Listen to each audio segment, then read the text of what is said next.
तिसऱ्यासाठी घेऊन येतो तो ऋषी आपल्या संघासाठी विक्रांत्याला 6 चेंडू आणि 2 धावांची गरज जिंकण्यासाठी. बॅटरी बाई तर खाली आहे. बॅटरी बाई तर खाली आहे. इथं पायाखाली बघ. रोहन आपला पॉल आला बॉल आला हा तेव्हा सचिनच्या पायाखाली बघ बॅटरी. ऋषीचा पुढील चेंडू विक्रमसाठी. पाहूया 7 चेंडू आणि 2 धावांची गरज जिंकण्यासाठी. आणि उत्कृष्ट आणि एक निर्धाव चेंडू लागते आपल्या संघासाठी. 5 चेंडू आणि 2 धावा समीकरण आहे असं. पाहूया आपल्या संघासाठी काय करतोय. आणि परत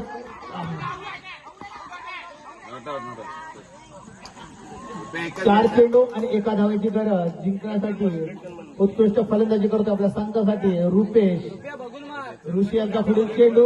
रुपेश यांना 4 चेंडू आणि 1 धाव आणि एक निर्धाव चेंडू.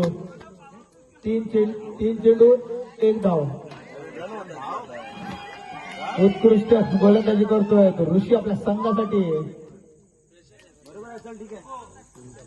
3 चेंडू आणि 1 धाव.